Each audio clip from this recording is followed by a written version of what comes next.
السلام عليكم ورحمة الله تعالى وبركاته. نبض وضيال ميل كستاد عالم كجوكتان كسو دوادا برنامجكي تهريب iyo talaxumo qaybtiisii labaad. barnaamijkan tahriib iyo talaxumo qaybtiisii koowaad ayaa waxaan ku soo sameynay wadanka Holland anagoo isla markaana wareysiyo kala duwan la yeelanay qaxootiga Soomaaliyeed ee ku dhibaataysan wadankaas Holland. haddaba safar dheer iyo socod dheer kadib waa Ilaahay mahadi waxaan hadda ku suganahay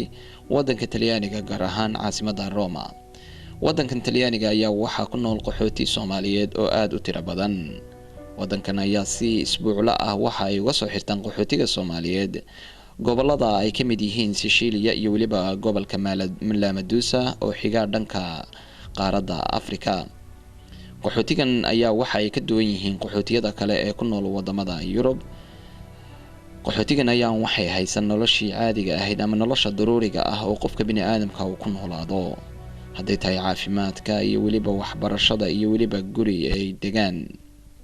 dadkan ayaa qaarkood waxa ay ku nool yihiin nolol aad u adag. qaxootigan ayaa waxa ay u qaybsamaan labo. qaybta koowaad ayaa markay sharciyada helaan waxa ay u sii gudbaan wadamada kale ee Yurub iyagoo isla markaana magangeliyo qaxootinimo dib u weydiista. inta ku soo harta ayaa waxa ay tahay in yar oo aad u tiradoodu u yar tahay balse waxa ay ku nool yihiin nolol aad u adag. dhalinyaradan ayaa qaarkood waxa ay seexdaan banaanada sida aad u jeedaan. sidoo kale waxa ay saddexda waqti cunada u raadsadaan kaniisado kala fog oo midna waxa ay ka doontaan quraac midna qado midna casho. nooma suurtagelin in aan kaniisadaha soo duubano iyo qaabka cunada looga bixiyo balse sida aad arkaysaan waa u jeedaan iyagoo safaf dhaadheer ugu jira sidii ay nolol maalmoodkooda ama cunadii cuni lahaayeen loo siin lahaa.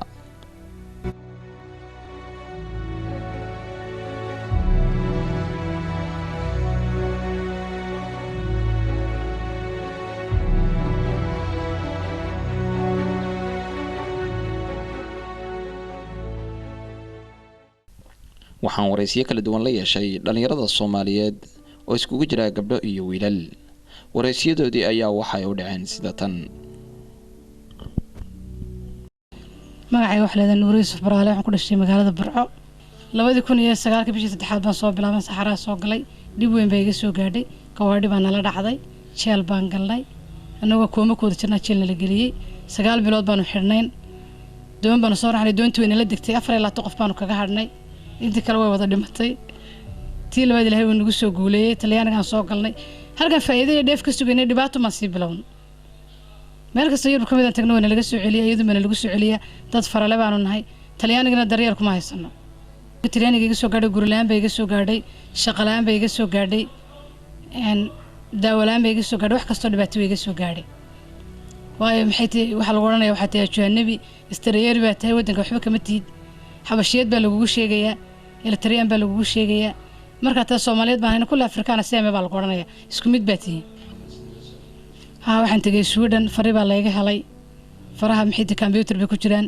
Yurub oo dhan bay ka dhaxeeyaan haddii aad faraha leedahay halkay faraha lagaaga qaaday ee ugu horreysay baa lagu soo celinaya marka Talyaaniga baa lagu soo celiyay haddana Denmark baa tagay waan iska dhibay Talyaaniga lagu soo celiyay haddana Norway baa tagay Talyaaniga lagu soo celiyay Talyaanigana wax daryeel kuma haysano guri kuma haysano shaqana kuma haysano nafteedu ma nuxu cunaa 4 sano joognaa 4 bixir ma ku jirnaa. iyadoo waxaan kula talinayaa wadanka maxay tahay wadanka layna ka garanay magaciina laga garanay muuqina laga garanayo maxay tahay Ilaahay subxaanahu wa ta'aala diintiisa lagu haysteen iska joogan oo Ilaahay iska aaminay annaka soo dambaabna soo gufnay oo wadankii diintiisa soo doomarno haddaan waxaan haysanaba garanay marka waxaan kula talinayaa wadankooda aaminaan iska joogan Ilaahay ka cabsada annagana noo soo duceeyeen ilaahay wadankayga si nabad qabta noogu soo celiyo. taladeedu way xumaatay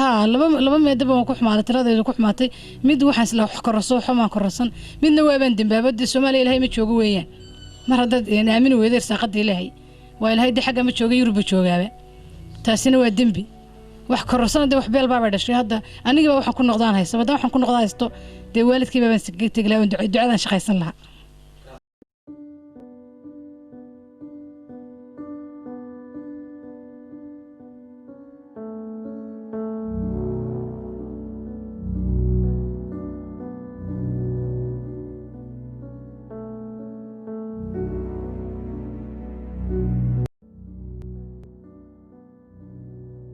على سيدنا محمد anigoo ku magac dheer Axmed Ducaale jaamaca oo ku magac dheer Axmed Ducaale Suune waxaan ka soo tahriibay wadanka gobolka Togdheer waxaan ka yimid magaalada Burco 2009 bishii 3 laba sano ayaan ku jiray rafaad iyo jeel Liibiya iyo iyo Saxaraha iminkana waxaan leeyahay dhalinyarada ee soo socota ee aan walaalanahay ee tolkanahay waxaan leeyahay wadankiina iyo wadanka hooyadin wax inii dhaama jiraan aniga hadda laftiisa halka aan joogo Talyaaniga Roomaan jooga meel kasta oo laga soo celiyay waxaan ku tala jiraa hadii aan ka helo tigidhka aan ka helo inaan wadankayga hooyo aan iskaga laabto way arag baan waxaan doonayaa walaalada inay Saxaraha iyo badda waxaan ku dhaabli nala socday ama inay nala socday nala midka 7 baan guriga seexan jiray afar qof baan ka soo galay raggaan wada saaxiibada ahayn amba hablaan saaxiibada ahayn joogay magaalada Liibiya afar qof quraan ka soo galay magaalada la yiraahdo Talyaaniga lama duska ka soo xiranay wixii kalaba baddaas cuntay waxaan leenahay wax alaala wax dhex yaala ma jiraan anaga soo talo xumoolay oo halkan nimi waxaanu haynaana ma jirto gidaaradaas aan iska wareegnaa marka aan diyaarad 20 eeraa ku raacano Holland tagno amba Jarmal amba Faransiis amba Suudan laba habeen marka joogno dibna loo soo duuba anagu sidii gacan ku dhiglaan qof dilayaan arki jiray dadkii gacan ku dhiglayaashahay dadka la xiri jiray wax alaala wax dhex yaala ma jiraan waxaanu ka codsan lahayn dadkaanu tolkanahay jooga wadanka soo socday imka Saxaraha soo galaya inay wadankooda iskaga joogaan wadankooda aaminaan wax alaala wax ka qurux badan ma jiraan meel laga garayo magacaaga iyo magaciina reerkiina la garayo wax ka qurux badan ma jiraan meel istaneeri baa lagu orayaa dabada laga yeeryayaa tii Liibiya waxa naga daranta gaalada wax alaala wax dhex yaala ma jiraan kuwa muslimka isku sheegay Liibiya ku soo socotaan soo mareysaan habeen walba 200 ee meel laga soo diro meel laga soo diro ayaa laga baaraya laga qaadaya wax dhex yaala ma jiraan mid lagu galaya hadda istaamisaadka ku caarto istaamka misaadka tujiraya ku caar inta ku soo qabtaan mid ku baaraya kuwa misaadka tujiraya waa weyn garar kala heelay wadaadaan nahay wax dhex yaala ma jiraan wadanka waxaasan ku soo aragnay Saxaraha waana la ku soo dhibay tablina socday baan la ka reebay horteeda lagu wada kufsaday tii lacagta bixin weedo wax lagu dhayaa adigu kufso ma kufsan kartiin guriga kala soo boqoshay oo toltiin oo almaadirtiin ma kufsan karayso la qaawiyay waxaan ku soo aragnay Ilaahay baa koobi kara hadalkaan ku soo koobi kara waxaan leenahay dadkayga walaalada ee soo socda wadanka ku soo socda Liibiya hadir soo galaya ama Saxaraha soo maraya xitaa wax ka dilacay Saxaraha waqtiin beerka la iskala baxo aan Liibiya la soo gaaray Liibiya iyadoo ololeysa oo mucaarad iyo xolba qabsadeen iyadoo qadaafo ka taliyaan joogna anagu iyo waxaan ku nabadgelyo waba saydo maanta isku wada mid halkan Talyaaniga aan joogno wax alaala wax dhex yaala ee ma jiraan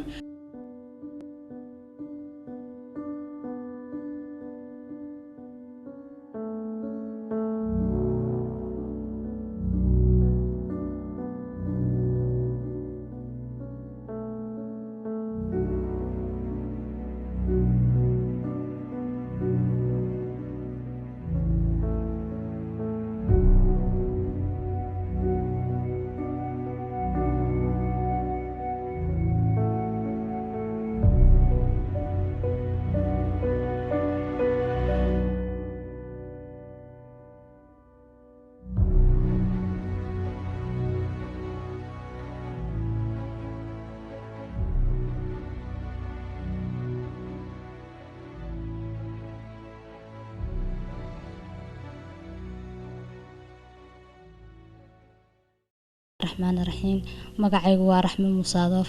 waxaan dhigan jiray dugsiga sare Deebguri aan sanadkii u dambeeyay taxankan mariyay sida darteed inaan tahriibay ugu dhalatay dad badan oo tahriibo halka maray baan maqlay waan soo tahriibay adsabaan ka soo baxay Saxarihii baan soo galnay Saxaraha dhowr ilaa 10 ku jirnay inama badan habla badan asxaabtay way ku dhinteen meesha biyo lisma siineen haraad cadceed baan dishay midda kale magafuuna una dili jiray buuro dadka dhagxaan wax la dhici jiray nima badan oo ku dhintay baa jira buuro ka soo tuuri jiray subaxii cadceed buna fadhiisin jiray lacagtu naga doonayaan 3,000 bay ahayd qofna 3,000 maanta qof hargeysa joogo ma helayo marka la bira la soo diray maanta la soo diray maalin walba una dili jiray adigu saan dhowr iyo 20 cisho Saxaraha ugu jirnaan ku dhibanayna ku kacaafnayn aanu nafteedina soo cadibnay waanu ka nimid markaan buuri ka soo baxnay 9 cisho dhexda ku jirnay 9kii cisho dhowr iyo 30 qof aan 16 qof aan naga dhintay cadceedu kuleyl bay ahayd biyo lisma siinin dadkii saasay ku dhinteen inamada wax arxana loo geliya ma jirto suxun baa loo dilayaa hablaha ka daali waa la kubsanaya wixii la doona lagu sameeynaya sidii waxaan ahayn magaaladii baan soo galnay markaan soo galnay Liibiya dhib baan kala kulanay kharash badan maxay habeenkii adoo iska hurday askartu ku soo daadanaysaa way ku dilaysaa inamadii bay dil way ku xidhayaan jeel baanu galnay 4 bilood baan xidhnayn 4 bilood xidhnay wallaahi dhib baan kala kulanay safiir dadka soo daynaya ma jiro 2 jeer baan jeel galay doon baan raacay doontii 4 cishan badda ku jirna dhexee haabeynay waana la soo qabtay markii labaad baan haddana ku noqonay markii labaadan ku noqonay 2 cisho badda saarnay baan ilaahay billankii ilaahay naga soo nabadgeliyay talyaanigii baan nimid talyaanigii markaan soo galnay faraana laga qaaday mustaqbal ma lihin sanad baan dhexda ku soo jirnay waxbarasho ma lihin waxba ma lihin darxumo caafimaad laan cuncun wallaahi silac baan noo soo dhammaaday maxay ahayd talyaaniga baan iminka joognaa alxamdulilah laakiin wax nabad oon ku haysanaa hooyo ehel walaal kuma joogo lacag ma qaadanaysid dadka Soomaaliyeed asxaabtayda dadkay garasa dhammaan umada reer Soomaaliya dhalinyarada reer Soomaaliya waxaan kula talinayaa maxay waxbarasho haystaan tacliin bay haystaan aqoon bay haystaan wadankooda nabad baa ka jirta wadankeena inay iska shaqaystaan oo iska joogaan waxaas oo dhib oo rafaadana aanay isku soo lugoonin aanay waalidkood dhibin naftooda dhibin hadday soo baxaana aanay wax faa'iido ka gaadhin anigu wallaahi waxaan isku qoomay maxaa ku soo taariibay waxbaad baranaysay aqalkiina joogtaa bibi hooyo aabada joogtay waxaad haysatay tacliin maxaa ku soo mariyay bartaa ayaan ka qoomay habeen iyo maalin laakiin waa wax ilaahay qornaa qoraal weeyaan iminkana dhalinyarada reer Soomaaliya waxaan ku baraarujinayaa shayga waa la tahriibaa Yurub baa la tagaa aan wax fudud aanu ahayn ay adag tahay sidaa darteed walaalayaal dad wax iga maqsan walaashina Soomaaliyeed baan waxa soo dhibo rafaada soo martay inaad iska joogtaan ad wadankiina iyo dalkiina iyo dadkiina la joogtaan taasaan kula talo salaam calaykum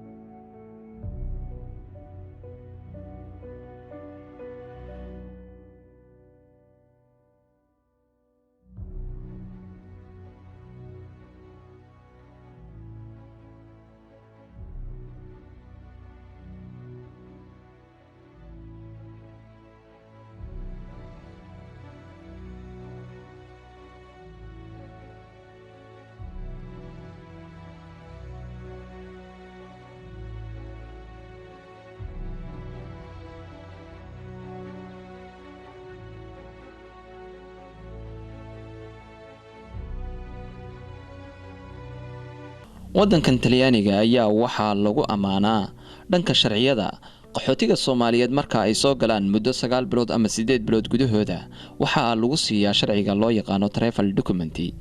qaxootigan ayaa badankooda waxa ay horey u sii safraan iyagoo isla markaana ka raadsada wadamada kale Yurub nolol dhaanta nolosha Talyaaniga boqolkiiba 50 waa ay helaan sharciyada boqolkiiba 50 dib ayaa Talyaaniga loogu soo celiyaa sidoo kalena ma sii joogaan hore ay wadan kale ka sii aadaan Allah ha u naxariistay marxuum Guuleed Maxamed Maxamuud ayaa waxa uu ku noolaa magaalada France marxuumka ayaa waxa uu ku jiray dhalinyaro fara ku tiriso sharciga loo diiday marxuumka ayaa muddo dheer waxa uu ku noolaa magaaladan France marxuumku waa uu adkeysan waayay sharci la'aan iyo waliba nolosho aad ugu adag wadankan Talyaaniga marxuumku wuxuu ahaa nin cibaado badan oo u dhaxeeya masaajidka iyo gurigiisa waxa ay suurta gashay inaan tago dabaqii uu kaga noolaa magaalada France sidoo kale waxaan tagay daaqadii uu markii ugu dambeysay iska tuurayay marxuumku dhalinyaradii la nooleyd marxuumka ayaa waxa ay sheegeen in uu marxuumka labadii bari u dambeysay oo ahaa nin isla hadlaya isla markaana ku hadaaqi jiray inuu adduunkan iskaga tagayo adduunkuna uu dhamaaday marxuumka ayaa markuu istuuray waxa daaqadiisa loogu tagay kitaab quraanka kariimka ah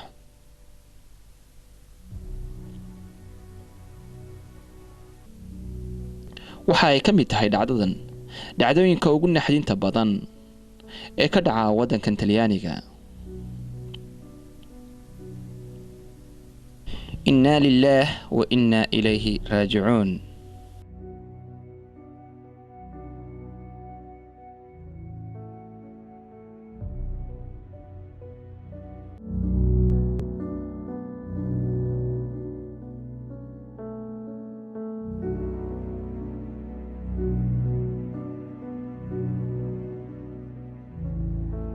anigu khaasatan markii hore waxaan ka soo baxay magaalada la yiraahdo Gaalkacyo ama Regional of Mudug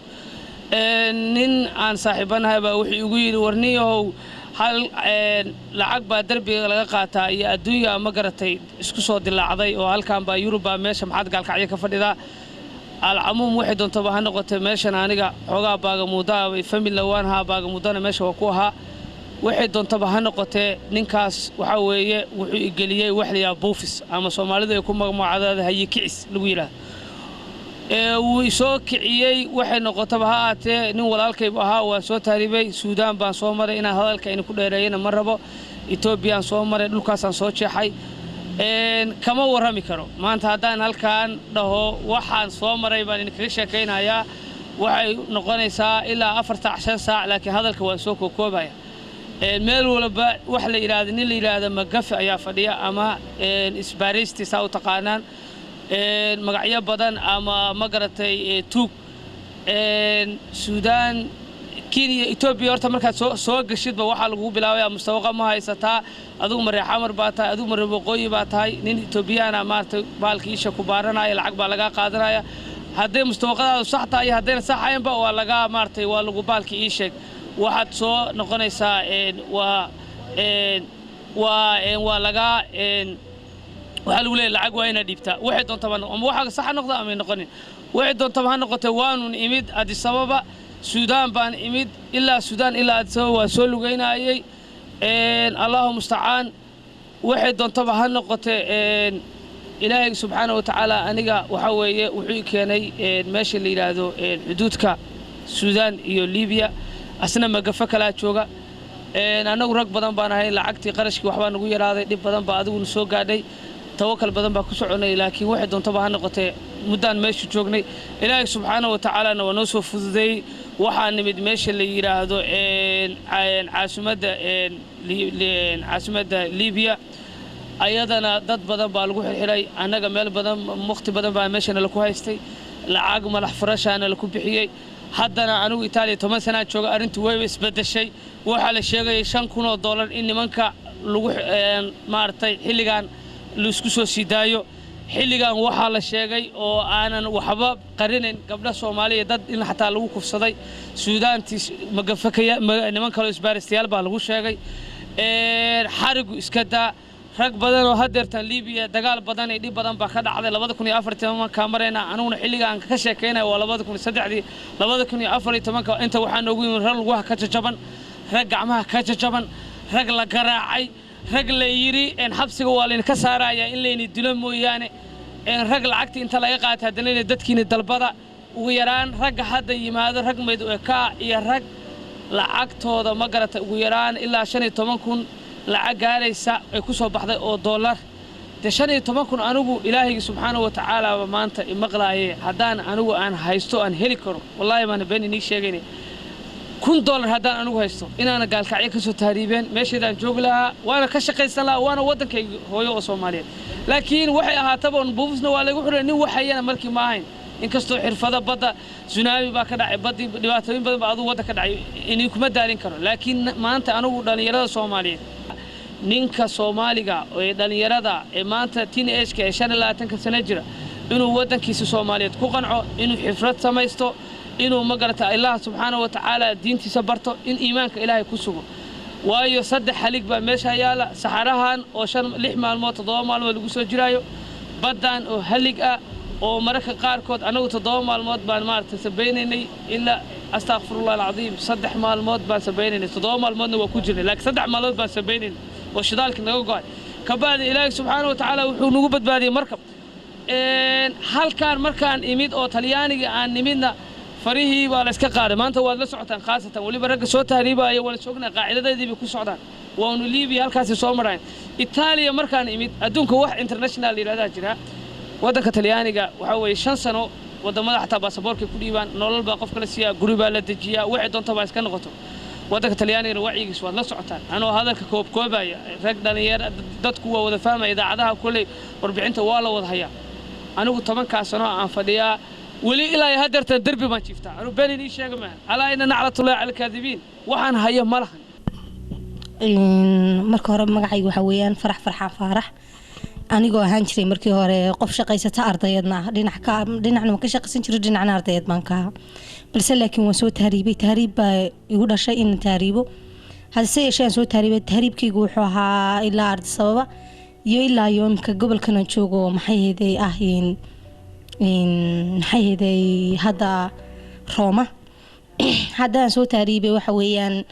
intaasoo dhan dhibaatada la soo kulantay waxay ahayd Ethiopia 7 jeerna la igu qabtay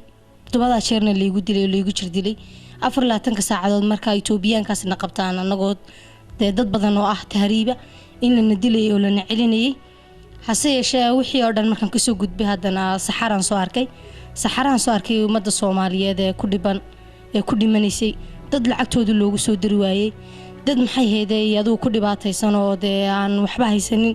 kulay dadka soo tahriibana aad ay u tira badnaayeen anagu 130 qof baan hayn 130 qof aan hayn 25 qof way naga dhinteen 115 qof ku soo galnay saxariyi 115 aan ku soo galnay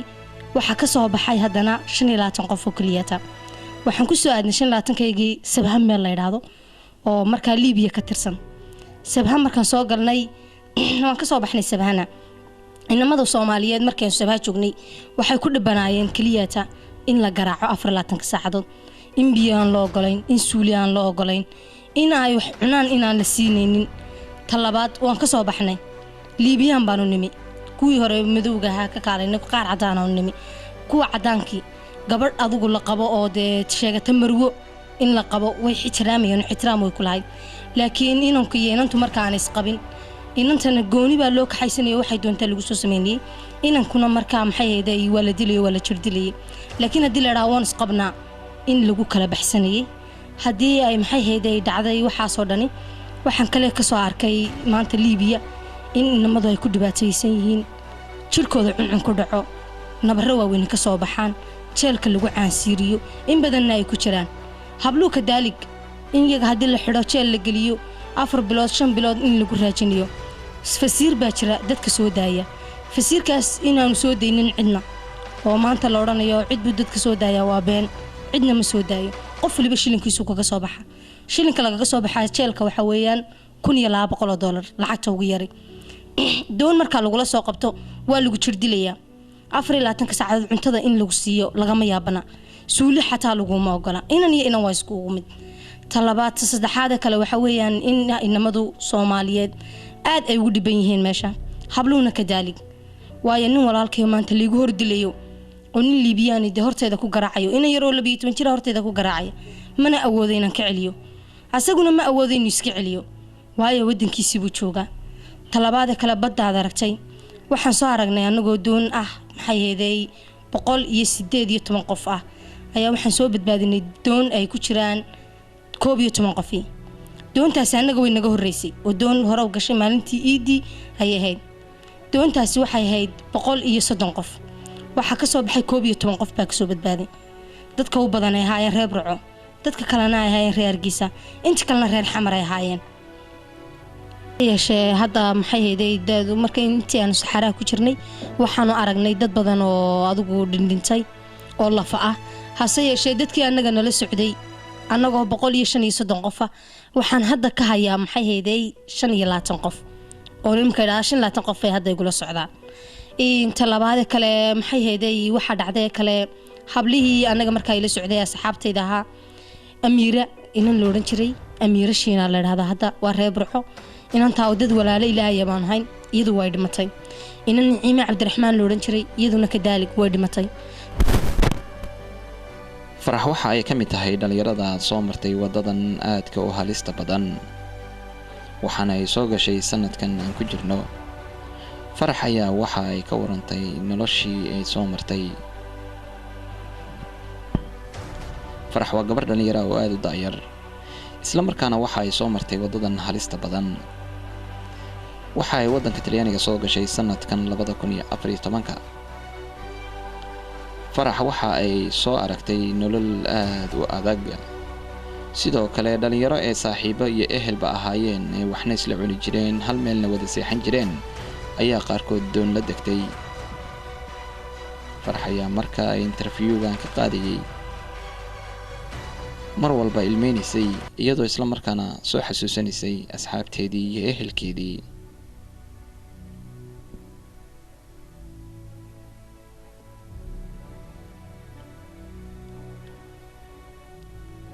iima suurtagelin in aan Farax waraysiga ii dhammaystirto.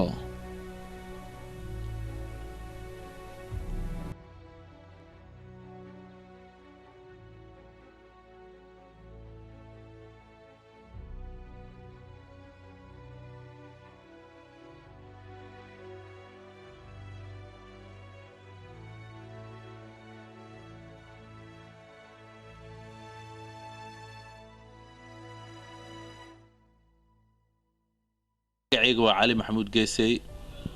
macallin Geesay waxaan ku noolaa dalka Talyaaniga muddo 3 sano ah.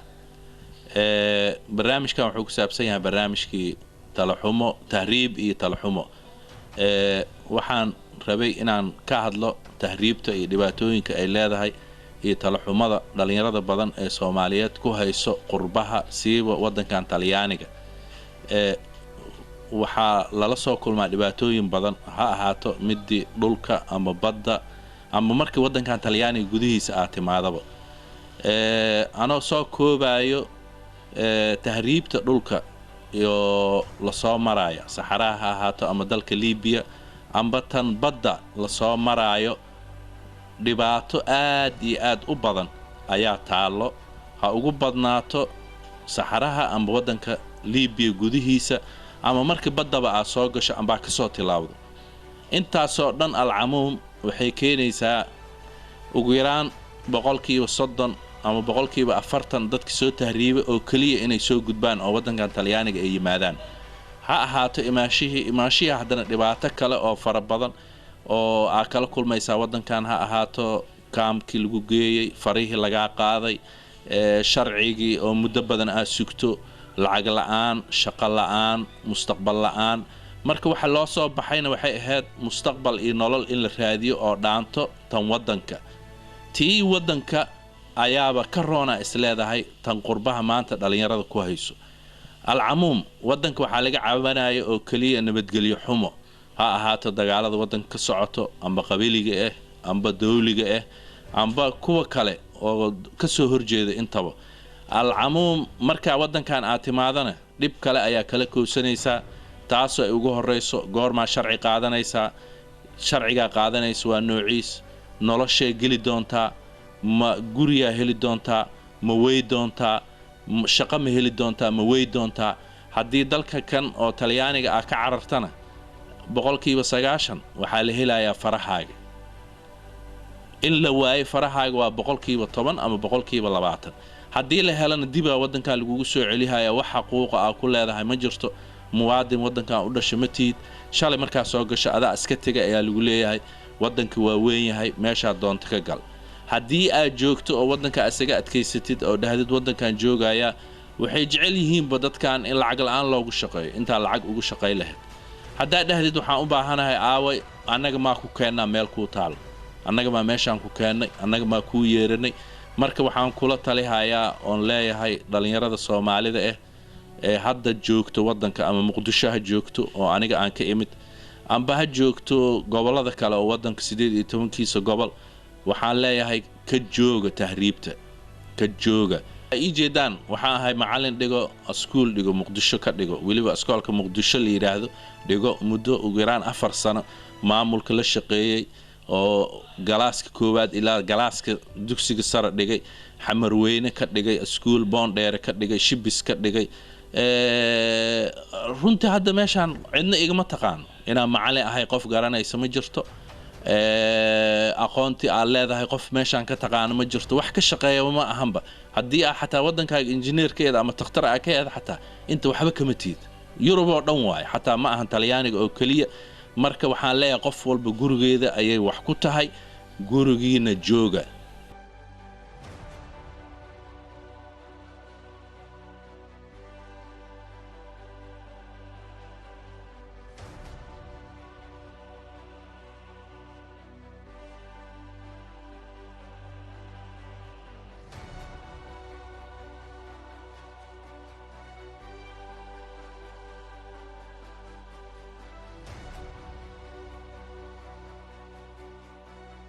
رحمة الله تعالى وبركاته داوديال ولي برتنك waxaan kaga jirnaa barnaamijkeygii tahriib iyo talaxumo sidoo kale waxaan ku sugannahay caasimada wadanka Talyaaniga waa caasimada Roma waxaan la kulmay dhalinyarada waxgaradka aqoon-yahanka culimada diinka ku dhaqan wadankan Talyaaniga waxa maanta waqtigiisa qaaliga ay siiyay isla markaana ay garab fadhiya Maxamed Awil Ali oo loo yaqaano garaadka Roma Maxamed ku soo dhaw TV-ga caalamiga Home Cable TV salaamatu waa dhaw maxamed waxaan ku weydiin lahaa su'aasha kooda ku weydiinay waxa weeye muddo inta laga yahay wadanka joogtaa wadanka 20 sano jooga waan gartay barnaamijkeegu waa barnaamijka taariikh iyo talaxumo wadankan Talyaaniga qaxootiga ugu badan oo Soomaaliyeed ayaa si billa ah uga soo xirta gobolka Sicilia oo xigta koonfurta wadanka Talyaaniga dhalinyaradaas aad ay halka ugu dhibaataysan yihiin runtii bal dhalinyarada dhibaatadooda maxaad kala kulantay intii aad joogtay aad waaya arag ku ahayd oo aad soo taagnay weeyaan Soomaalidu waxay ku maahmaahdaa nin waalan ilaa uu ka miirsado dee waa un isagii weli waa waalaya waxa weeyaan Soomaalidu gudaha ayay ka waalatay siday u waalatayna ma miirsan ilaa ay miirsatana waxaan anigu Soomaalida haysataa waxaan isleeyahay sidaas ay u sii haysanaysaa markaan leeyahay ha miirsato waxa weeyaan xoolahooba haddii ay tahantoogaan oo meesha loo baahnaa meel aan ahayn ay maraan dhibaato badan bay la kulmaan Soomaalidu waxa weeyaan waa tahantoog way tahantoogtay tahantoog hada Soomaaliga taqaano waxa weeyaan dee waa wax uu dhabadu haystay ama ka lumay ama aan garanahaynba dhabadaba garanahayn waxa weeyaan dadka tahantooga noocaasa ayaa haysta waalashada noocaasa ayaa haysata haddii aan ku daro mahmaa kala yiraahdo waa la qofka muuminka laba meelood laga wada qaniino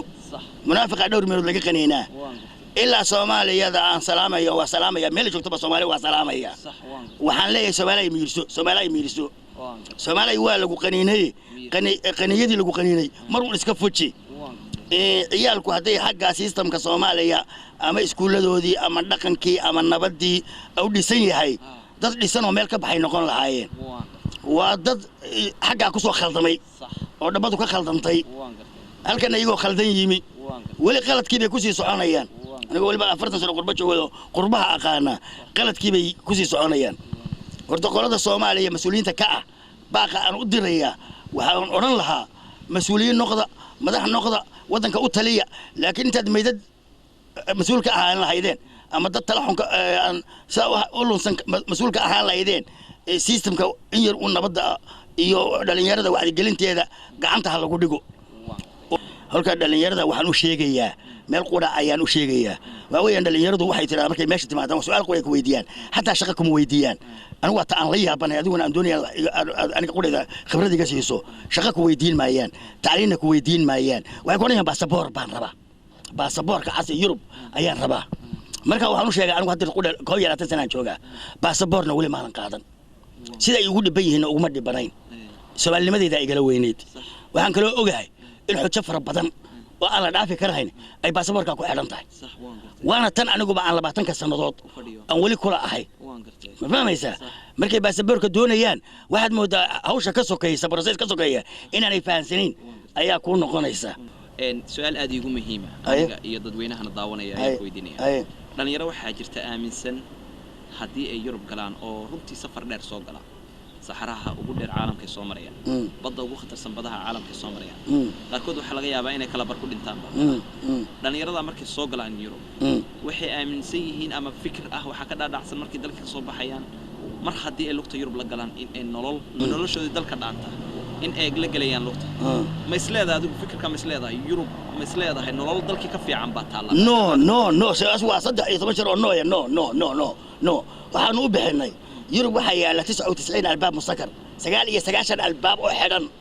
yaa Yurub yaala nin aan aniga inuu soo weydiinaya ma jiro oo waliba taanu joogna ugu badan tahay 99 albaab haday ka xidhan yihiin boqolkii albaab qori furan yahay albaabkiina maftaxiisi Soomaalidu ma soo qaadanayaan bilaan kale waxa laga yaabaa maftax inay soo qaataan ma fahmaysaa oo dhabadii loo soo marayay taasoo ay dalka afkiisa barato taasoo inaad seminar gasho farsamo barato hadii la idankiisa leey taasoo u baahan samir taasoo u baahan ila 99 albaab ka xidhan albaab qura furan albaabki si tartiiba meeshuu ka xigo inaad u raadsaadiso soo lama baahna marka anigu waxaan leeyahay ku soo celinaya Yurub waxaa yaala oo Talyaaniga yaala 9 albaab oo xidhan baa yaala soo maadan garan albaabkaana maftaxiisi Soomaalidu ma soo qaadanayso mana malayn maayo inay soo qaadanayso waxaad haday laba marka dhawaajisay madaxdii dalkii in ay wax ka khaldan yihiin oo iyagu sabab yihiin dhalinyaradan tahriibisa aan su'aashan hadda wax ka weydiiyo ma isleedahay tahriibka iyo dhibka ugu badan oo dhalinyarada Soomaaliyeed ay ku qabsanay wadooyinka ama caalamka ku xiran ama wadamada Yurub ku dhibaatoonaya wax u sababa madaxdii dalkii wixii dhacayna Soomaalida madaxda mas'uulka ahayd waxa maanta joogana mas'uuliyaga ka ah waxa mustaqbalka soo socdana mas'uul bay ka yihiin waxa hadda ay ku shaqeynayaan anigu maanta run baan sheegaya nin weyn baan ay waa arag baan dhul fara badan baan soo maray waxa ay ku shaqeynayaan waxa ay Soomaaliya ku dagaysan maaha waxa ay kuwan ku joogsanayaan maaha meesha in la soo cidleeyo oo meesha cid kale u tababarto si u eg baan anigu u arkaa waataan kugu celiyaan ku yiri nimankan hadda la joogna waxaan ka baranay oo noo muuqatay way doonayaan inay madax noqdaan madaxnimada waa lagu diriraa laakiin waxay doonayaan dad nool inay mas'uul ka noqdaan bay doonayaan wali Afrikaanku waxay doonayaan nin meeyda iyo reere istilaya hadalkayga mar labaad baan ku ceshanaya waxay doonayaan maanta way arkasta haado magac kasta loogu yeedho wuxuu doonayaa laba reer oo Soomaaliya maanta istilaya hatta kumay qudra qaadan wixii dhacay may garan hadda iyo maanta hor leh laba reer oo istilaya inay madax ku noqdaan bay doonayaan sidaas aanay wax ku raadinayaan ugu damayntii waxaan ku weydiinayaa laba talo waxay ku saabsan tahay madaxda dalka maxaad tala halka uga jeedin lahayd madaxda dalka TV-ga caalamiga ah oo KBT ku marsan lahayd talada labaadna dhalinyarada Soomaaliyeed oo ku dhamaanaya saxaraha meesha doonaan baa qiimaadeen oo badaha ku dhimanaya oo waliba Talyaaniga si maalin la ay si isbuucla uga soo xiranaya maxaa iyagana kula talin lahayd waxaan kula talin lahaa tan madaxda madaxdan ku horeynaya madaxda waan u ogolaaday inay madax noqdaan inaan ixtiraamno ka dambeynana waa u baahannahay inaynan iyagu saynay waxaan uga waxa kan wala bahalka ariga la yiraahdo maalinta ariga la abuuray ari la soo saaray baa daasad loo tuuray maantana hadii ari daasad loo tuuro way yaacaya kama ilbuxo waxaan leeyahay Soomaalidu horta ma dhaqaaqayso ma ilbaxayso oo jaamacadda iyo iskuulka ma gudbayaan ama qurbaha joogan ama dibadda joogan marka aniga ahay Soomaalidu iskuulka ma dhammaynayaan waxaan kula talin lahaa nimanka oran lahaa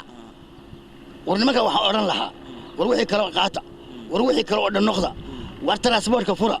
war shaqooyinka fura war business ku haystaba maro war dadka qof walba barta uu joogo maanta wadan ayna lahayn baan joognaa halkan isku wareysanaynaa xaqiiqada inaynu fadhinaa waxayna dhibaya arki mayno anigu Roomaan joogaa maalintii 900 kilomitir baan ku socdaa inta koona ay leedahay baan tagaa waxa ugu badan aan ku xamdin qaa waxa weeye meesha aad jiita feekiya koonaha dhinacani waa Tripoli dhinacani waa Latina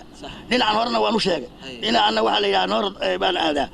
meel aan joogo oo aan cabsi ku qaba ma jirto meesha istaagashaa waxaan ku dhahay Ilaahay dal noocaas oo kala oo qofka basharkii meeshu joogo oo ammaan ku helo nabad bashar nabad haysta irsiq waay maayo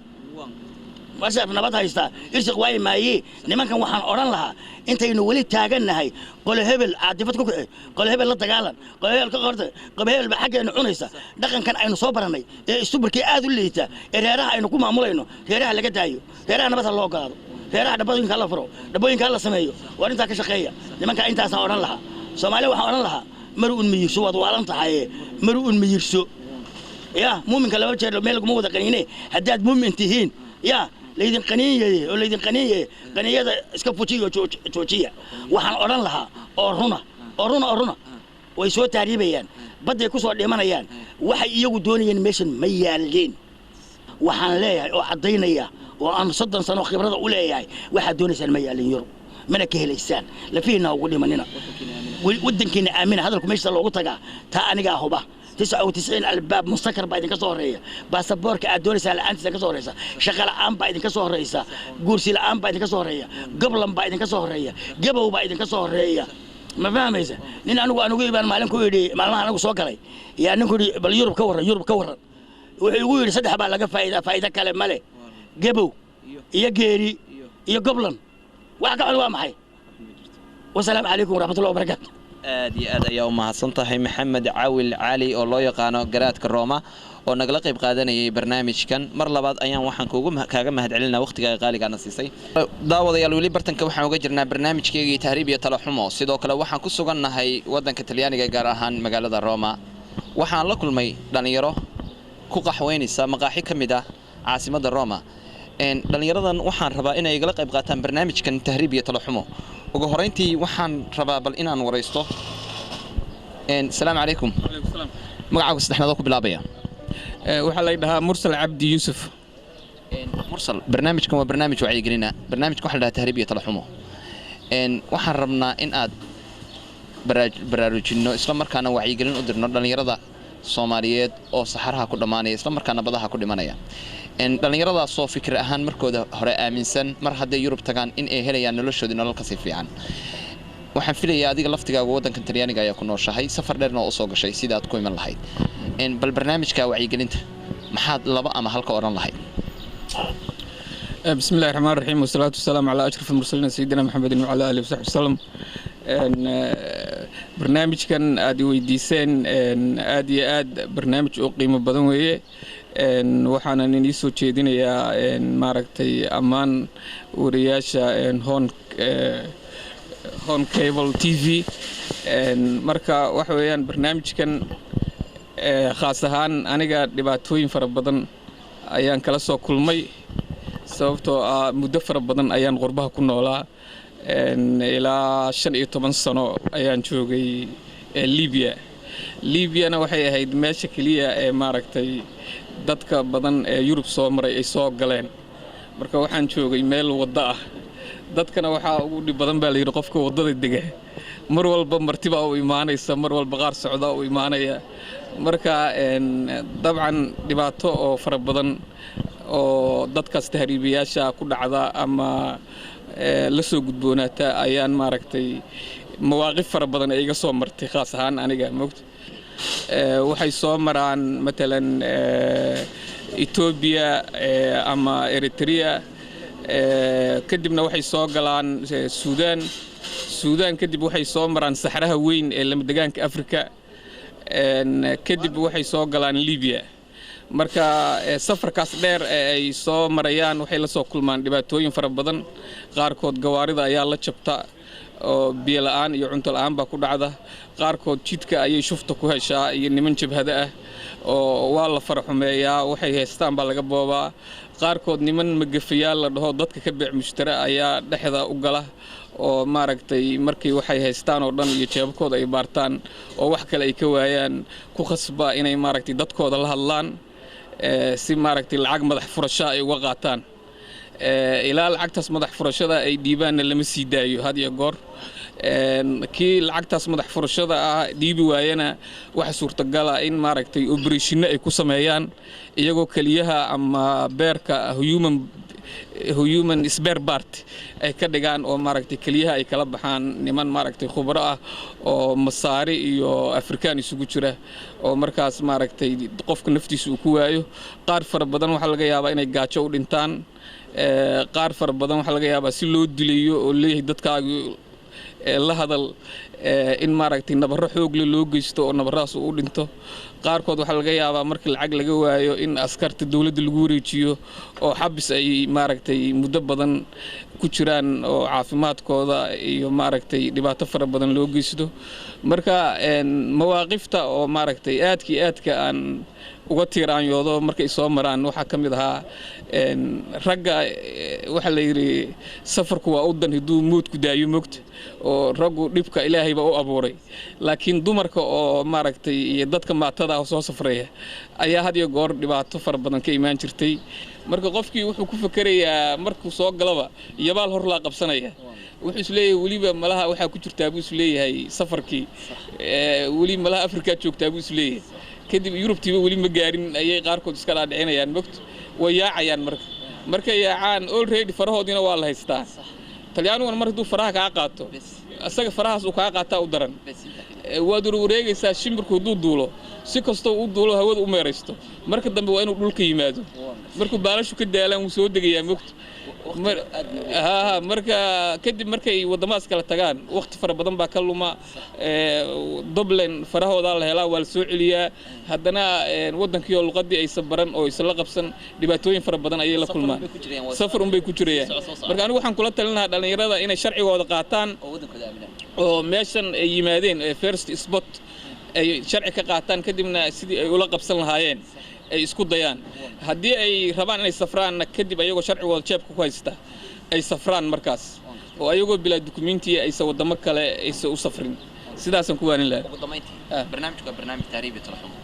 maslada taladu waa ka soo xumaatay marka Yurub imanaysa markii Yurub aan imanayay taladu waa iga soo xumaatay aad ma santahay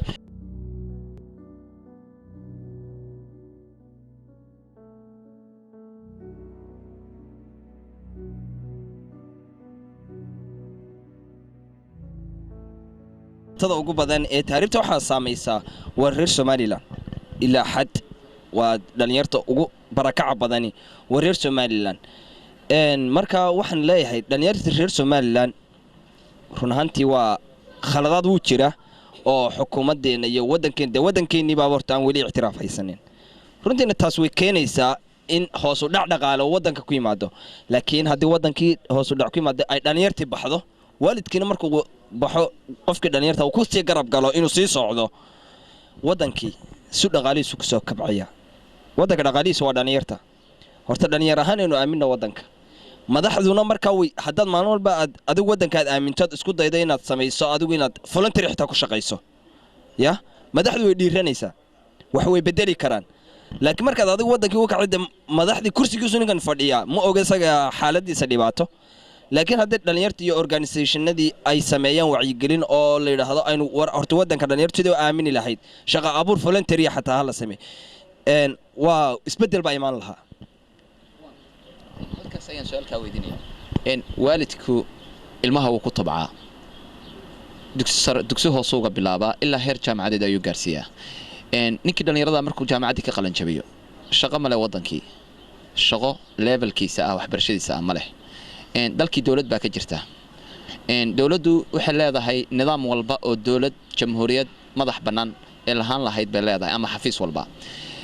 xafiisyadii dad gaar ah isku koobay ama qurba joog ah u badnaadeen ama inta wasiirada iyo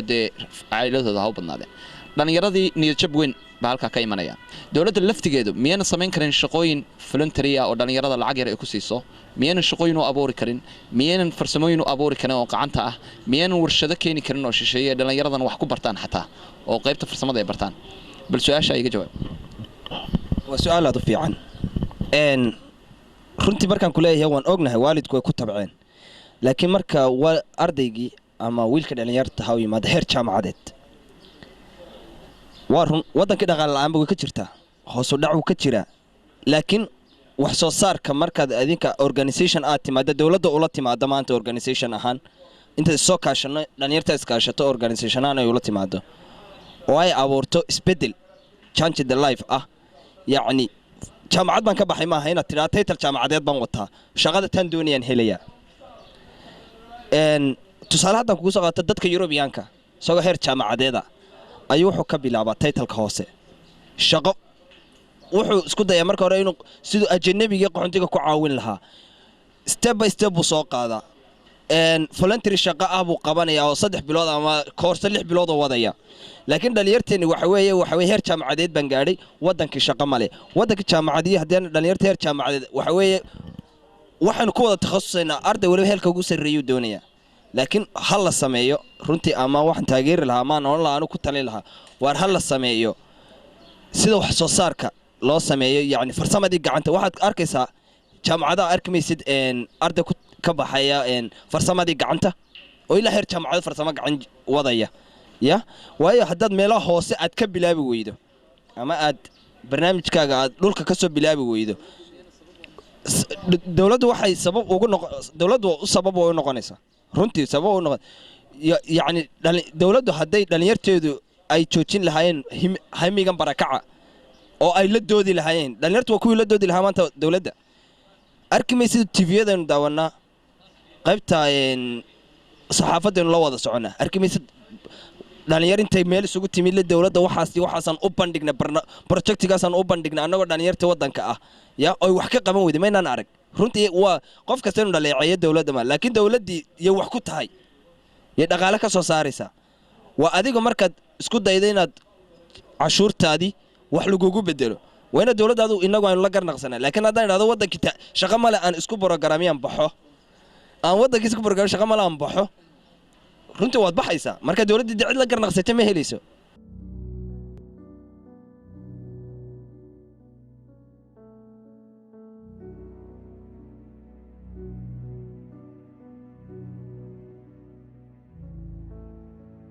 بسم الله الرحمن الرحيم أنا مقعي قال حسن جامع دبد waxaan salaamayaa home cable iyo shaqaalaha home cable dhamaantood aad baan salaamayaa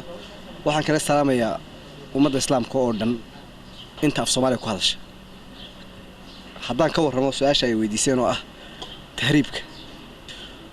waxa weeye daninkii soo tahriibin baa dhibaatada tahriibka dareemi kara oo fahmi kara hadii jeer dadku marka ay wadankii joogaan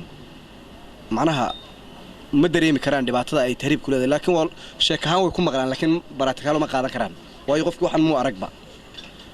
laakiin marka aad hawsha tahriibka aad gasho ama aad soo marto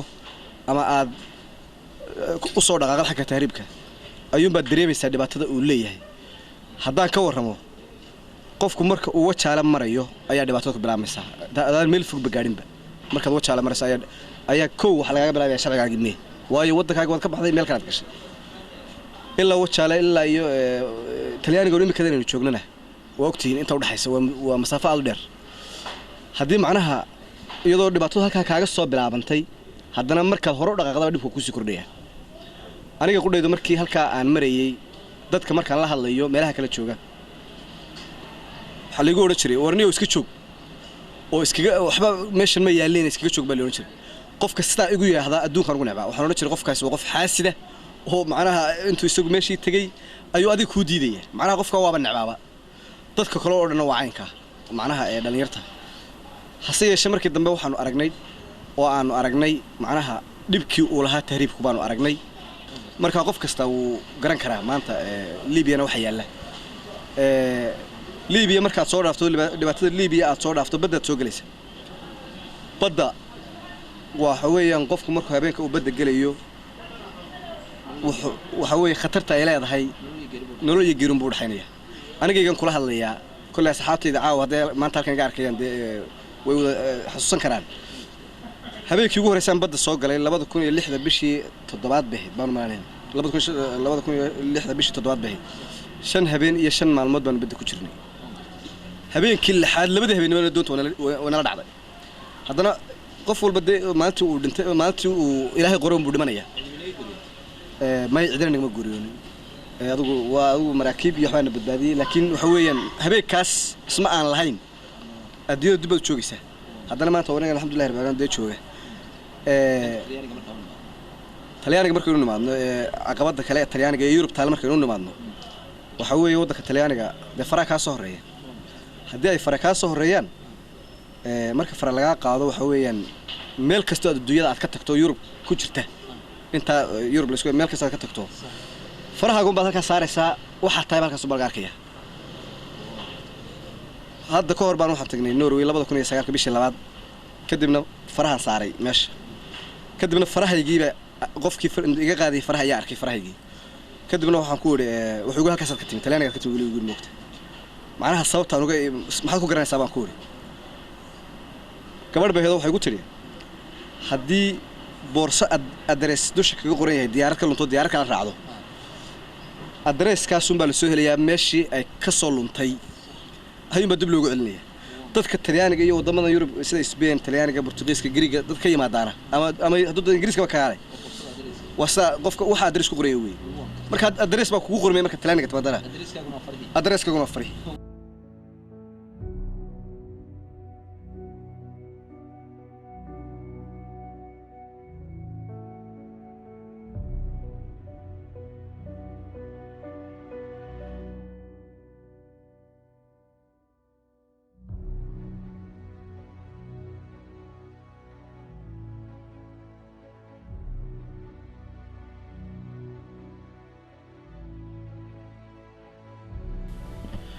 ugu dambeyntii waxaan la kulmay danjiraha loo soo magacaabay wadankan Talyaaniga anigoo isla markaa ka wareystay dhibaatooyinkan qaxootiga Soomaaliyeed ku haysta wadankan Talyaaniga waraysigii aniga danjirahana dhex maray ayaa waxa uu dhacay sida tan السلام عليكم ورحمة الله تعالى وبركاته داوديال waxaan ku sugannahay safaaradda Talyaaniga ku taala oo ka aramiyo mudane Muuse Xasan Sheekh Cabdulle oo dhowaan loo soo magacaabay safiirka wadanka talyaaniga gaar ahaan caasimada Roma. daawadayaal barnaamijkaygu waa barnaamijkii tahriib iyo talaxumo sidoo kale waxaa waqtigiisa qaaliga siiyay safiirka anigoo mar labaad uga mahadnaqaya waqtigiisa qaaliga uu siiyay mudane safiir waxaan wada ogsoonahay muddo aad u kooban ayaad joogtaa xafiiskan muddada kooban maxaa ku qabsoomay waa salaamatiin aad iyo aad baad mahadsantihiin kusoo dhawaada idin leeyahay safaaradda Soomaalida ee dalka Talyaaniga ku taala Roma sidaad la socotaan anigu muddo gaaban baan halkan joogay bishan hadda aan ku jirno horaanteedii bisha 4teedii baan halkan imid intaan imidna waxa ay qabsoomay waxa weeye madaxweynaha Talyaaniga mudane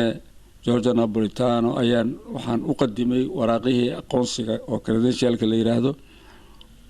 kulan baan yeelanay soconay ilaa 40 daqiiqo waraaqihii uu igu doomay Soomaaliya nagu waramay dhibaatada jirta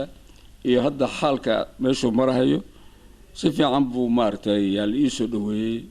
isaga iyo ragii la shaqeynayay si fiican baan u soo afgaranay waxayna diyaar u yihiin muxuu ahaa inay Soomaali wax la qabtaan wixii dhacay kadib dhibaatooyinkii dhacay inay hata Soomaali dib u soo abaabulaan ayay asla garanay ay ogol yihiin waan gartay mudane waxaan wada ogsoonahay barnaamijku waa barnaamijkii tahriib iyo talaxumo sidoo kale waxaan rabnaa inaad barnaamijka nagala qayb qaadatid waxaan wada ogsoonahay sanadadii ugu dambeeyay qaxootiga ugu badan ee Soomaaliyeed in uu ka soo xirto wadankan Talyaaniga isla markaana aad ay ugu dhibaataysan yihiin wadankan qorshaha ma kugu jirtaa in aad bal qaxootigan Soomaaliyeed ee ku dhibaataysan wadankan sidii hore si ka duwan inaad la macaamishid oo la xiriirtid maadsantahay inta aan joogay muddada gaaban aan joogay tiro 2 jeer ayaan la kulmay community-ga Soomaalida ee halkan joogta magaalada Roma joogta si fiican bay soo dhaweeyeen 2 shir baan qabanay oo midna koox madax aan u qabtay oo isla iyaga ka tirsan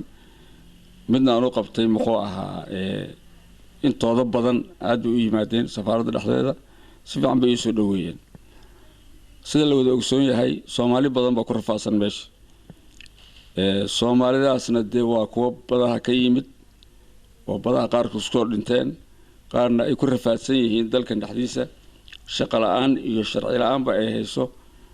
marka ujeedada meeshan aan u joogno ee safaaraddu waxa weeye danaha Soomaalida inay ka taliso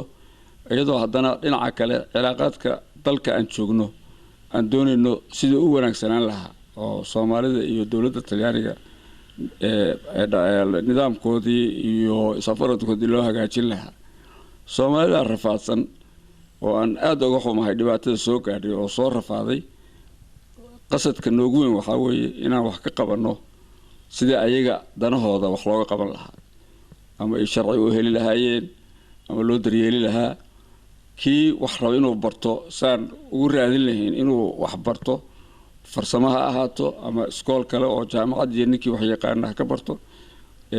kii aan wax aqoonin oo tacliin weyn aan lahayn in farsamo oo gacmeed uu ku shaqeysto inaan u raadino ayaan ku dadaalaynaa inta awoodnada tahay waa dadaalaynaa waxaan rajaynaynaa maaragtay in wax uun ay qabsoomaan oo wixii hore ay jiri jiray aan waxuun ka bedelno intii tabartanada ayaan ku dadaali doonaa hadii la idmo maxaa jira ujeedada aan halka u joogo waa Soomaalida darteed way Soomaaliya iskala meeshan Soomaaliya wakiil ka nahay Soomaaliya u shaqeynayna marka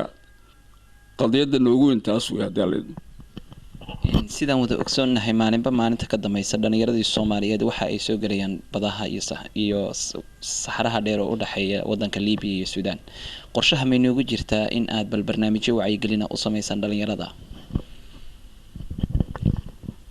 barnaamijka wacyigelinta horta waa iska cad yahay Soomaalidu meesha way ku soo dhamaatay kaliya ma aha dad badan oo Afrikaan ah yaa ku soo dhamaaday oo baddaas ku tahriibay waxaad moodaa dad badan inaynan sababta meeshan u imaanayaan ama Yurubta u aadayaan ama qurbaha u aadayaan inayna fikrad fiican ay ka haysanin qurbaha waxaad moodaa dadku inay moodayaan inay janno geliyaan markay soo aadaan waa meel dhib badan waa meel rafaad badan waddada ay soo marayaanna waddo la mari karo ma aha. qof ishaligahayo uuna soo isaadgelahayo mooge qof iska fikirahayo oo maskaxda ka shaqaysiinaya meeluu soo mari kara ma aha. maanta kuwaa ku dhimanaya berri kuwa ayagoo og in kuwii ku dhintay bay haddana soo gelahayaan. sakhraagay soo marhayaan oo lagu rafaadinaya ama ay ku dhimanayaan oo gabdho badan lagu faraxumeeyey. marka soomaalida waxaan kula talin lahaa aniga inay fikiraan, maskaxda ka shaqaysiiyaan, meesha ay joogaan iyo meesha u socdaan kee dan oo ah, kee u faa'iido badan. waa ogahay dalkii dhibaataa ka jirta, shaqo la'aan baa jirta, dagaalaa ka socda, laakiin waxaasoo dhan waxaa ka daran meel qurba ah ama bad dhexdeed ku dhimo ayaa ka khasaaro badan. marka inay iswaansadaan ummadda Soomaaliyeedna oo joogta gobollada meelahan ay ka soo raacayaan doonyahana waxaan kula talin lahaa in arrinta talaabo ay ka qaadaan oo dadkaas ay ka waaniyaan. haddii waanada maqli waayaanna ku qasbaan inay dooni ayna soo raacin, ay kontroolaan. maxaa jira waa haligaad loo jeedo weeye, naftooda ay haligayaan. mas-uuliyaddiina annagayna saaran tahay, Soomaaliya oo dhan bay saaran tahay, madaxday saaran tahay. marka ninkii aan caqligiis ku shaqaysanayn waa loo caqli celiyaa. marka intaasaan kula talin lahaa, ka fiirsada intaydan ishaligin. maxaa jira nin dab ku dhacaya yaad aragtay, markuu asiga dabka ku dhinto adigana waad kusoo boodaysaa, baddii baad gelaysaa iyo dabkii. marka maxaa kuu faa'iida? waa dhimatay. marka waxaad u socotay khasaaro weeyaba. taasaa ka daran. waa mahadsantihiin. sidoo kale waxaa jira dhalinyaro badan oo ku xiran xabsiyada wadanka Talyaaniga. dhalinyarada dambiyo kala duwan ayaa loo haystaa. qaarkood waxaa laga yaabaa in ay gaajo u geyso dukaamadii intay galeen wax ka soo xadeen waxay cunaan. qaarkood dagaal yar inay galaan. qaarkood lagaba yaabay in iyagoo waxba geysan banaanka laga xiray oo banaanka laga qabtay oo xabsiga ku jira. qorshaha ma kugu jira bal dhalinyarada iyo inta tiradoodu tahay xabsiyada ku jira inaad wax u qabatid oo soo ogaatid? sidaan kuu sheegay waxaa weeye horta muddo yar baan joogaa meeshaan. muddadaan joogay baa aada u yar. ma helin waqti weli aan ku sameeyo howlaha aad weydiisaan wax uga qabto, tirakoob sameeyo dadka xidhan iyo dadka dhibaato ugu jirta. laakiin qorshaha qasab waa noogu jirtaa. nin Soomaali ah oo ku rafaadsan meesha ama ku xidhan ama dhibaato ku soo gaartay ama buka, inaan wax ka qabanno waa waajibaadkana saaran weeye. marka arrintaas waan ku tala jiraa, waana ka hadlay dhowr jeer annaga safaaradda dhexdeeda in la ii soo ogaado tirada dadka xiran iyo sababta ay ku xiran yihiin inaan soo ogaano. waa ku tala jirnaa. waxaan rajaynaynaa maaragtay wixii suuragala oo dee caqliga geli karo oo dee dembi weyn nin galay waa dembi weyn buu galay oo waajibaadkiisa. laakiin wixii yar ahaa oo wax laga qaban karo waa waajibna saaran wey. waa ka qabanaynaa, kamana harayno. sida ugu suura wanaagsan oo wax looga qaban karana uga qabanaynaa haddii alla idmo. annagoo la kaashanayna dowladda Talyaaniga oo meeshan aan martida u nahay. waan gartay mudane safiir. waxaa jira safiiro kaa horreeyay oo soo maray kursigan aa fadhidid. runtii waxaa lagu eedeeyaa inay kursiga iska fadhiyi jireen ee ummadda u shaqayn jirin. waxaad tihiin madaxdii ummadda. halkana waxaa ku nool qaxootiga ugu badan wadanka Yurub oo weliba ku dhibaataysan oo qaarkood markii la soo celiyo xataa banaanada ay jiifsadaan iyagoo dumarna ku jiro. ma jirtaa qorshihii safiirada kale ka duwan oo kuu dejisan aad rabtid inaad Soomaalida ula macaamishid ama aad ula shaqaysid? horta adiga meeshan safiirada iga horreeyay safiiro saaxiibaday ahaayeen, kolleeg bay ahaayeen. nin walba markii banaadamku isku caqlina ma aha, isku sina wax uma fahmayo. nin walba dee si asaga la quman iyo ku soconaya. marka aniga siyaasadaydu waa Soomaalinimo, inaan wax ka qabto arrimaha Soomaalida. weligeena intaan dawladdu shaqaynayay nidaamkaasaan ku shaqayn jiray. marraba hadda rag iga horreeyay inaan hadda maaragtay farta ku fiiqo ma doonayo. laakiin anigu tan ila gudboon waxaa weeye inaan danaha Soomaalida si kastay ahaadaanba, mid xidhan, mid gaajaysan, mid buka, mid shaqo la'aan ah, sidii wax loogu qaban karo. xafiiskii waa u furan yahay, waana u sheegay xafiiska nin laga celinaya male. Soomaali u furan yahay, Soomaali yaa iskale. nin walba waa soo geli karaa asagoon cidna soo marin, cidna baryin. waan gartay. waxaa jira dhalinyarada qaarkood marka ay tagaan wadamada kale ee Yurub waxa ay soo guursadaan gabdho ama waxa u suurta gashay in calafkooda halka ay ka helaan. waraaqo waxaa jirta lagu xujeeyo oo la dhaho soo caday in aad xaas Soomaaliya ku lahayn waraaqaha waxa laga sameeyaa safaaradda dhalinyaro badan oo waxaa jirta sanadadii hore waraaqaha lagu adkeyn jiray aad lagu adkeyn jiray ma jirtaa bal waraaqaha iyo baasaboorada aqoonsiga loo leeyahay in aad Soomaali tahay soo caday dhalinyarada lagu leeyahay maadaama iyaga ay dhibaataysan banaanka joogan qaab aad ugu fududeyn doontaan hore aad ay uga caban jireen waxay dhihi jireen safaaradda markaan tagno runtii xafiis buu noo dhibaa waqti baa naloo qabtaa aad bay uga cabaneen misleedihiin bal u fududeeya maadaama iyaga ay dhibaataysan wadankan ku dhibaataysan waxay iga horeeyay aniga waqtiga weeye waa iga horeeyeen ma rabo inaan daba galo laakiin nidaam baa jira degsan oo maalan ninka Soomaaliba hadduu yahay oo Soomaali ku hadlayo waa Soomaali shaki lama gelin karo hadduu sharci u baahan yahay hadduu baasaboor u baahan yahay baasaboorka nin walba u furaya waa la siinaya hadduu Soomaalimo laakiin nidaamka dalalkan aan joogno u degsan waxaa weeye nin baa soo guursanaya gabar waxaa la weydiinayaa dadka dalkan ma la ogola laba nagood laba xaas inaad leedahay waxaa la leeyahay war xaas hore ma qabti ma qabu leeyahay tan ay ugu horeyso waxaa la leeyahay inaadan qabin soo cadee wuu noo imaanayaa annagii ma caddayn karo ninka inuu xaas qabay iyo in kale laakiin waraysi iyo markhaati iyo dad baan raadinaa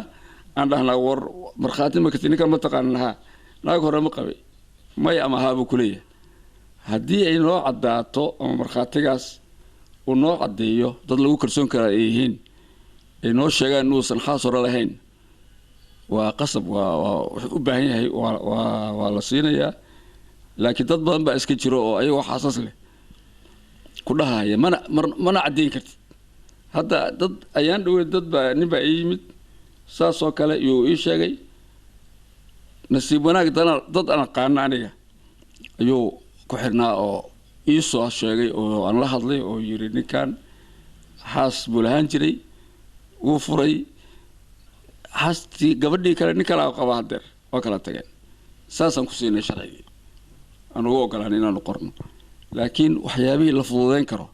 waxba kaa karan mayna anaga laakiin waxaan jecelnahay sida runta in wax naloogu sheego midda waraaqaha iyo baasaboorkan Soomaaliga waa Soomaali meesha raba ka yimaado hadduu marba Soomaali ku hadlayo asalkiisa xataa Soomaali u yahay meesha asagaan u joognaa asagaan wuxuu sharci u leeyahay waa siinayna aanu qaban karno waxaa jira mudane safiir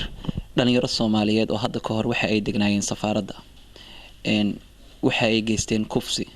oo waxa la yiri gabar ay farxumayeen dhalinyarada ilaa hadda cid daba gashay ma jirto waa la xiray in xabsi la geeyay iyo in kale cid u war haysa ma jirto ma isleedahay bal kiiska ka daba tago soo ogow dhalinyarada bal meesha ay ku damayaan waa su'aasha hore oo weydiisay way ku xidhan tahay dadka xidhan Soomaalida waa maqlay sheekada aniga laakiin waqtigii baan wali aan helin aan uga daba tagi lahaa arrimaha Soomaalida ku xidhan dalkan ama ku rafaadsan waa meel banaga wada taagan tahay waanu daba galeynaa waa ogaanaynaa ninkii wax laga qaban karo waa ka qabanaynaa wixii dantu noo hor istaagto oo sharciga noo hor istaaga dalkan u degsan ilaa martibaan ku nahay lama qasbi karo laakiin waan u dadaalaynaa anaga inta bartanada mudane safiir waxaan rabaa su-aal kale oo aad iigu muhiima oo dhalinyarada Soomaaliyeed ama dadka Soomaalida ee degan wadankan Talyaaniga muhiim u wada ah safaaradda waxa la qolo gaar ah oo xiran tahay oo ka shaqeysa safiirkun baa isbedbedela arrinka maxaa ka jira warkaas meelaad ka keenteen ma aqaano iyo cid idin sheegtay qolo gaar oo maxna anu ma aaminsanaba qolo gaar Soomaali hadduu yahay Soomaali waay qolo gaar ah iyo wuxuu yahay waxaan la kala soocayo dabeecadayda ma aniga marka ilaahu tama walaala ay joogaan hadii joogba joogaan hadda laakiin tama walaala oo wax xil ka saaday ka shaqeeyaan safaaradda arka Soomaali yihiin wax dhibaato uma arkaba waxa meeshan dhigayna waa waxan la leeyahay wuxuu ahaa qolqolada iyo halkan iyo 4.5 iyo waxaas lagu kala sooca ma aha ninkii wax qaban kara wax buu qaban karaa asaga xilka loo dhiibaya laakiin sida hadda su'aasha adii weydiisay maba jiraanba dadka sheegays waa wada aqaana kulligood dadka meesha jooga marka qolay u xidhan tahay ma jiro ana madaxu ah meesha ana mas'uulka ana ii xidhan tahay marka daarabtid ugu dambeyntii mudane Muuse Xasan Sheekh Cabdulle waxaad ka soo mid noqotay gudoomiyihii ku meel gaarka ah ee baarlamaanka waqtigan aan joogno waxa tahay safiirka Soomaaliya u fadhiya wadanka Talyaaniga maxaa tala ah maxaa fariin ah TV-ga Home Cable TV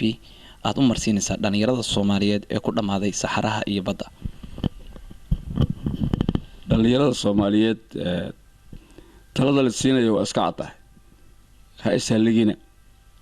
baddaas ninkii ku soo dhaca meel uga baxay male waa dunid ballaaran oo maaragtay oo lagu baaba'ayo way marka meesha u socotaan iyo meeshaad ka timaadeen